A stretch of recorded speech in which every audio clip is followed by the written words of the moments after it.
S'annonce pour ce vendredi 11 juillet. Émilie, sur le web, généralement, on voit souvent des mouvements prendre forme pour aider des gens dans le besoin, des gens malades souvent. Est un bel exemple à nous présenter aujourd'hui. Le cas, en fait, de le Sauvons Médong, c'est une page Facebook qui a été créée récemment. Si on en parle aujourd'hui, parce que ça fait déjà quelques temps que ça roule sur le web, c'est qu'il y a eu un nouveau volet à cette histoire-là. Donc, l'histoire, à la base, c'est cette fille de Montréal qui a 34 ans, qui est atteinte pour une deuxième fois dans sa vie de leucémie. Et pour arriver à se guérir, elle a besoin de cellules souches. Cellules souches, on sait, c'est déjà difficile à trouver, mais c'est encore plus difficile parce que elle est d'origine vietnamienne et il faut donc des cellules souches d'origine asiatique. Et on dit qu'au Québec, en fait, la majorité des donneurs, ceux qui sont enregistrés sur la base de données, là, le registre des donneurs, ce sont des Québécois, si tu veux, pure laine.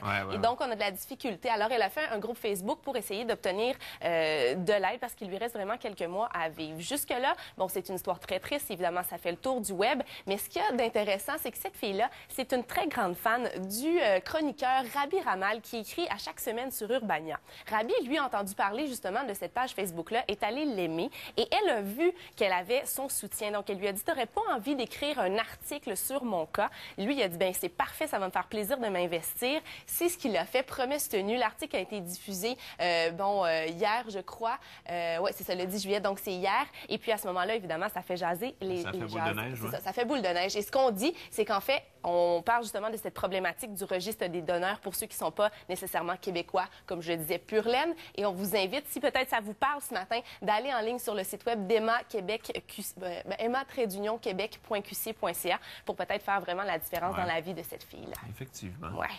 L'actualité nous renseigne à nouveau ces jours-ci qu'il faut toujours faire attention quand on quitte la voiture, évidemment, de ne pas oublier notre ou nos enfants dans la voiture. Et il y a des gens qui ont été sensibilisés, ça va de soi, par ça. Et sur le web, c'est assez populaire. Absolument. Ben, c'est-à-dire, on en a parlé ce matin, il y a cette histoire qui est arrivée hier au centre Rockland. Exactement. Mais ça se passe aussi aux États-Unis, c'est une problématique qui est vraiment courante. Et étonnamment, un enfant de 11 ans a été très touché par cette histoire-là. Il a créé, tu vois, cette espèce de bande de caoutchouc-là qu'il a appelé le Easy Baby, qui est simplement une courroie que vous installez dans la voiture pour vous rappeler, en fait, qu'il y a quelqu'un en arrière. Et dès que vous allez ouvrir la porte, vous voyez la courroie colorée. Donc, c'est un indicateur que les enfants sont en arrière. Ben oui. Ce jeune garçon-là, il vient de Nashville. Il a fait cette invention-là, si vous voulez, dans le cadre d'un concours technologique avec l'utilisation du caoutchouc. Évidemment, ça fait le tour du web vu les actualités dont on entend parler ces temps-ci. Mais autre volet à ça, c'est ce grand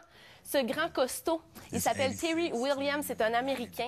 Il est, vous le voyez, lui, très en forme, hein? Très musclé, très bâti, mais il a décidé de se mettre dans les mêmes circonstances qu'un enfant qui serait oublié dans une voiture. Il s'est exposé à une température de 36 degrés Celsius. Il s'est filmé et vous voyez comment il est en sueur, vous voyez comment il a de la difficulté à parler. Et son message, c'est « Si moi, je suis un adulte avec un si bon système en santé, imaginez l'impact que ça a sur vos enfants. Alors faites attention. » Évidemment, comme ça des choses dont on parle dans l'actualité, ces deux éléments-là font vraiment le tour du web ce matin.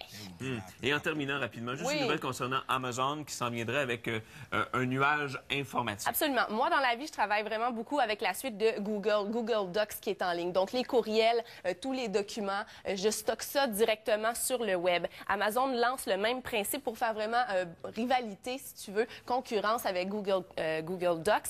La chose qui est un peu spéciale, c'est qu'Amazon va charger 5 $ par mois aux utilisateurs pour utiliser son service qui s'appellera, laissez-moi trouver le nom, c'est Zocalo. Alors, c'est en ligne depuis hier, vous pouvez l'utiliser, mais on ne comprend pas pourquoi il y aurait un prix. Il n'y a aucune différence dans le... C'est ça, je l'ai dit, il offre rien de plus. Non, rien de spécial. C'est à suivre. Ouais. Ben, merci beaucoup, À Émilie. plus tard. On s'arrête quelques instants. Je vous souhaite de passer un bon vendredi parmi nous. Et je vous rappelle, les 500 premières personnes à Pointe-Calumet à s'y présenter, je pense qu'il doit y en avoir déjà 1000 peuvent y accéder gratuitement. Aujourd'hui, on annonce du beau temps. On aura les détails météo avec Émilie dans quelques minutes.